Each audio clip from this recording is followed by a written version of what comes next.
Hey guys, welcome to Best of the Bad Guys, where we celebrate the best of horror's worst villains. And today we're celebrating the greatness of Anthony Perkins' portrayal of Norman Bates in the original 4 Psycho films. We're first introduced to Norman as the instantly charismatic proprietor of the off-the-beaten-path motel that Marion fatefully pulls into, after just so happening to forget to deposit a never-ending douchebag's $40,000.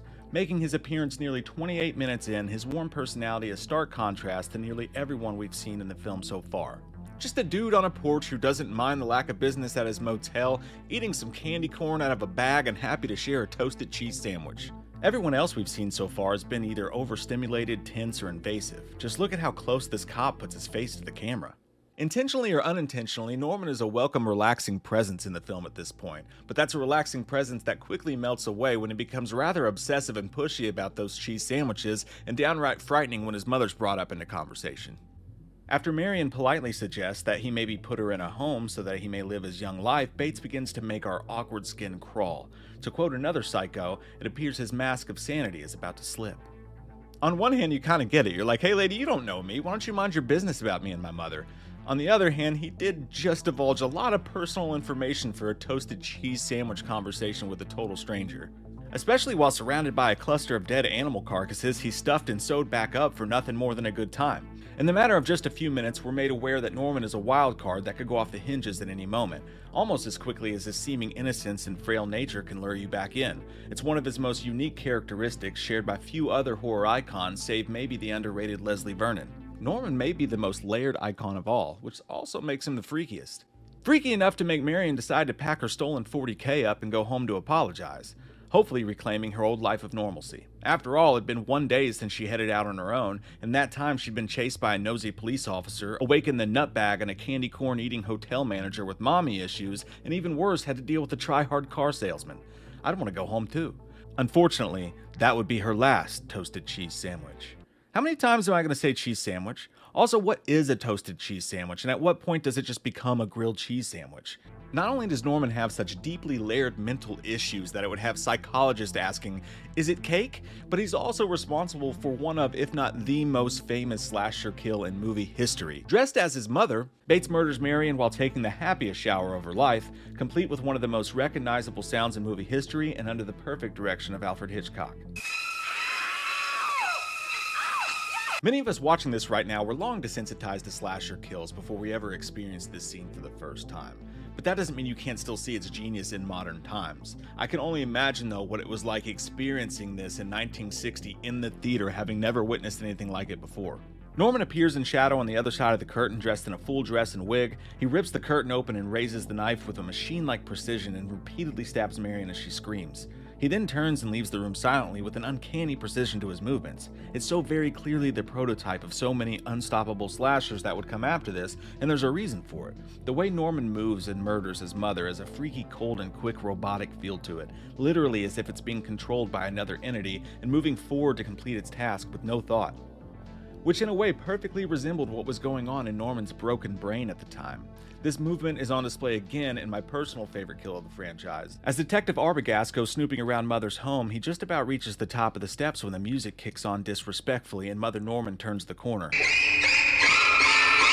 This is an unstoppable force that moves with a cold precision that chills me to the bone. Although I can never quite tell where Mother Norman actually stabs him. It looks like the chest, but as he floats to his death, it looks like his face has been cut. Either way, it just adds to the surrealness of the entire moment.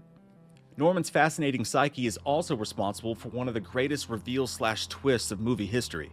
When Marion's sister Lila eventually uncovers the up truth that real Mother was a dried up corpse propped up in a chair, Norman lets his full freak flag fly. The music once again kicks on as Mother Norman enters the room like a wrestler flying down the ramp to whoop some ass. Previously, we had only seen Mother Norman in complete silhouette. This is Mother Norman unhinged. Norman is in full display in wig and gown, butcher's knife in tow. His manic face goes from full-on cockle-doodle crazy to the look of a man who's in the most pain you've ever seen. Almost as if he's having one of those dreams where you try to scream but nothing comes out of your mouth.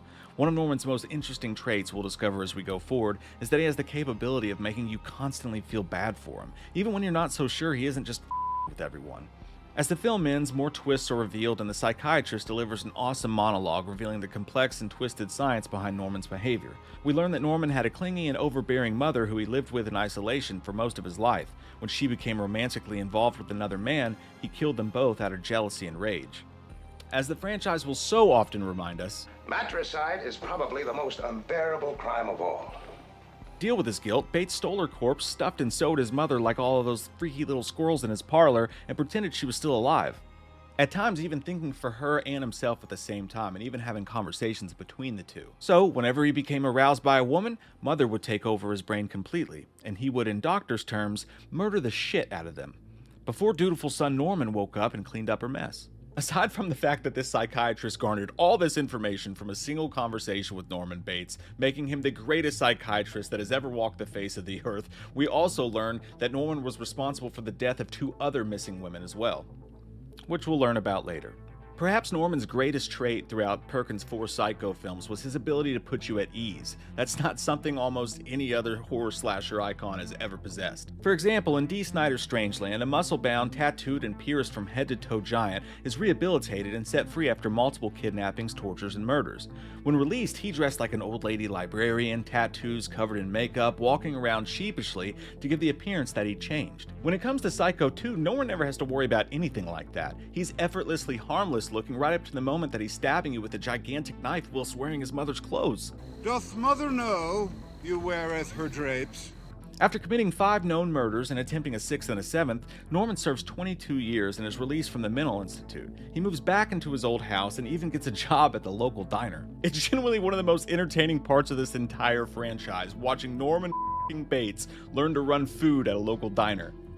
He's so damn sweet and courteous, yet awkward and firm in his beliefs. There's just no one else like Norman Bates. Perkins' portrayal left you transfixed any and every time he was on screen, no matter how silly the moment. Though technically Norman himself wasn't doing much throughout the events of Psycho 2, he kept all possibilities open due to his mysterious nature. While bodies piled up around him, including a bear-poking hotel manager and a Karen trying to mess with his head, Norman never let you know what he was truly thinking. He's either completely naive, too innocent to understand the way he's being treated, or manipulating everyone with his politeness while secretly back on the murder wagon.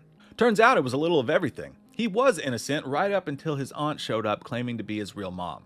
Not the person you want to be when it comes to Norman Bates, I feel like. That's like a Twinkie revealing itself to Woody Harrelson in Zombieland. Hi, I'm the Twinkie you've been looking for. False advertising! Norman makes her some strychnine tea and ho-hum bashes her over the head with a shovel, in a moment even Eminem remembers. Mother, are you there? I love you. In Psycho 3, the town is on edge as Norman's shovel victim hasn't shown up in over a month. Spoiler alert, she's been stuffed with sawdust and propped up in the windowsill in the Psycho house. Hey, if you want to be Norman's mom so bad, you can be Norman's mom. Be careful what you wish for, you nosy old lady. Meanwhile, a wacky ex-nun with more issues than Sports Illustrated shows up at the hotel looking just like Marion. His romantic arousal for Maureen, along with hilarious scumbag Jeff Fahey pushing his buttons, wakes up all the darkness in poor Norman. Fahey's devil may care unless you touch my guitar character Dwayne was the antithesis to everything Norman loved about the polite side of life. Meanwhile, in Maureen, he'd met his match, his crazy match. She might have even been more tweaked out mentally than he was. We watch as Norman tries to break free of his nutbaggery only to make things worse.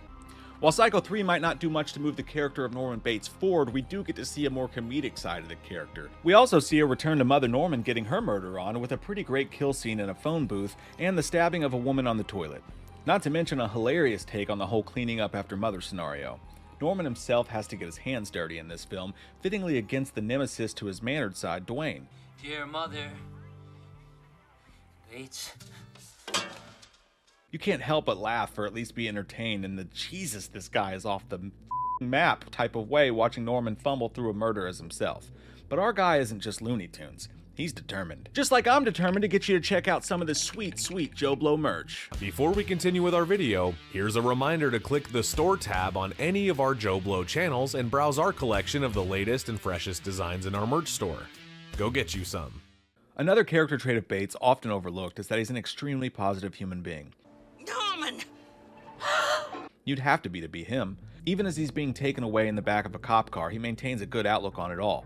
But then again, is this dude just messing with us all? Because in the next scene, the guy's petting Mother Spool's dead hand and smiling. Also, these cops suck at their jobs. At least pat the guy down, for Christ's sake. We return to Norman for one final go of it all just 2 years before Perkins' tragic death in 1992. This in Psycho 4, a made-for-TV movie directed by Mick Garris with a damn cool premise. The best part of which is the fact that we open up with Norman Bates standing in the kitchen of a beautiful home, free as a bird, making dinner and calling up radio talk shows with his shirt tucked in neatly into his khakis, like a retired suburban dad piddling around the house all dressed up with nowhere to go. Psycho 4 is a prequel mostly about Norman's childhood, which could be an annoying step at this point for a franchise to take, but here it's given massive weight given the fact that it's told to us by Perkins himself, the world's foremost authority on the character. As far as the prequel side goes, we watch the late Olivia Hussey give a visual representation to the awful torture Norman's mother put him through. In a great performance, she purposefully aroused him and then shamed him for it. She scarred him deeply in a multitude of ways. We're truly given a deeper look into how his psyche became so broken when it came to women.